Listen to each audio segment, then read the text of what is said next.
Hello, and welcome to another episode of the Paperstac Podcast. I am Brett Brickey, and this is Rick Allen. Yes, I am. Yeah, so we're here to do some more updates, some more snackables, short podcast information that helps you become a better note investor. And today's topic? Bankruptcies. Bankruptcies. What's the difference between BK 13 and BK 7, and what should you buy and why and all that stuff? Right, so I guess the first part would be explaining which one is which and what it means. So which is, as a BK7, we'll explain what that is, and then also the BK13, and then we'll talk about how it's beneficial either or for note investors. So basically BK7 is their the borrowers declaring they can't make their payments. They're going to sell off assets that they have. If you're the lender in this, it usually means that you're going to wind up getting the house back out of this. So you're going to have to get an attorney that handles bankruptcies to represent you. You're going to have to request to have, a stay or be released from stay, basically, which means, hey, we'd like to release this asset from bankruptcy so that way we can go about our business of foreclosing and holding on and getting the property back. Maybe you can work with them to get them to sign the house over to you, which is always good. Versus a bankruptcy 13 it's a restructuring.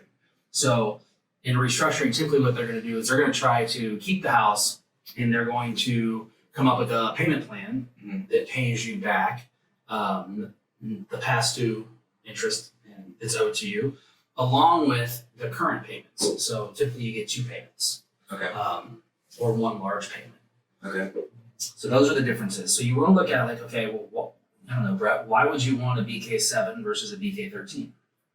I guess with a BK13, you're looking at they're going to be forced by law to make their mortgage payments. They're saying that they're gonna make their mortgage payments. Okay. They're saying they're gonna present a payment plan to you, right, to get the payments. So you would typically focus on that if you're looking for the cash flow. Right. So if you're looking to take the house, BK7 is going to be better. BK7 is going to be a better route for you. Mm-hmm. BK7 is definitely something where the chances are that you're getting the house back. Really? And typically, they're not supposed to be able to fight you in court if they do a BK7. Really? Yes. Now, Why would a borrower choose one over the other? Well, a BK7, they may have not just your debt, they may have a bunch of debt that they're going to try to say, look, I can't pay it. Here are the assets I have. Sell them if you want and make back as much money as you can. Yeah. Okay. BK13, they're saying, ooh, I hit hard times. I'd like to make my payments. I can make my payments and I keep my house. Let's come up with a structured plan that will allow me to pay off what I owe you over a 5-year period and make my current payments. So what happens is the money gets sent to the bankruptcy trustee, they collect it, and then they disperse it to your servicing company or you. Interesting. Mm-hmm. Huh. Okay, so now, what's the time frames on a BK7?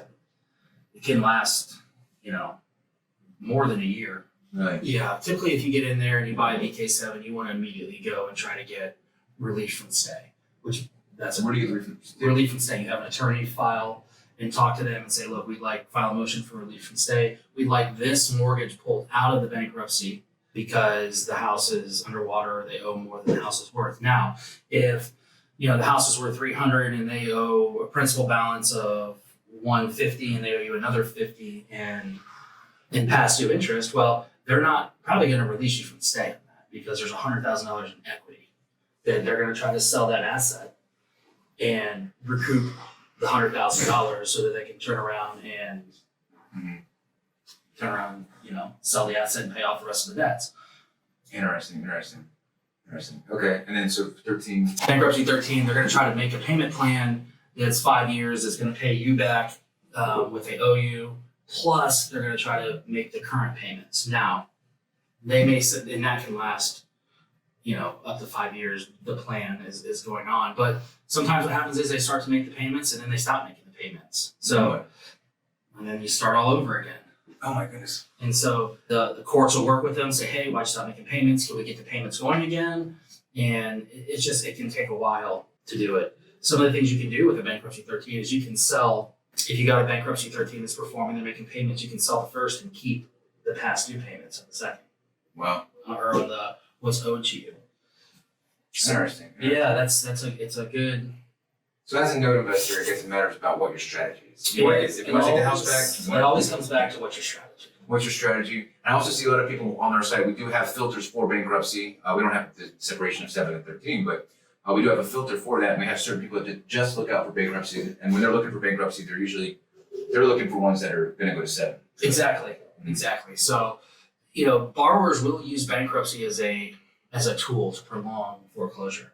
We bought one where there was already judgment entered. We were set up with the sale date, and the borrower walked in on the day of the sale and filed bankruptcy. So they can use it as a delay tactic. So you just have to be wary of that. And you can always negotiate on the bankruptcy 13, negotiate the payment plan, because if they have a good attorney, they'll try to hit you low, and you try to say, no, that's not going to work. We're going to have to go a little higher on the amount and interest and all that stuff. So they can pay back a different amount than what their current mortgage was? They can do, typically they used to be able to do things called a cram down, where they would cram down the amount of the mortgage to fit everything into a plan, but that's not as common now with values having gone up as much as they have. Gotcha. So, Okay, and then let's see, what else would I want to know if I was an investor? I see sometimes people will say, hey, these people are in Chapter 13, and they're using that as a selling point. Chapter 13, making payments. Yeah, if you're looking for performing loans, you're getting not only a past due payment, but the current payment, right? Nice. And so if you're bidding on the principal balance, it's great, because you're going to get 5 years of double payments. Interesting. Yeah, so it can really boost your 5 years of double payments, huh? your returns. And then after that time, you can If just it's sell at it. the beginning, then you can just sell it first and Just be done. be done. Interesting. Yeah, so BKs are interesting. You'll need some legal counsel in there. You can spend some legal fees, but you can make some money on there. That's awesome. Well, cool. I think that's everything for BKs. It's a short one, it's snackable, but I was trying to think of what else I could ask, but I think that's. sometimes you don't need to go long. I think it's short and sweet. Well, I just thought maybe someone else might have a question, but If they do, put it in the comments. We're happy to answer them. that's right.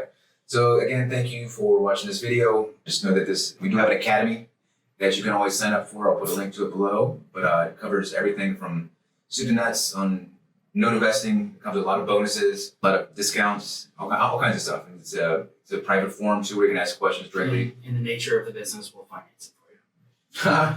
Right. But I guess that's it. All right, see you on the next one. See ya.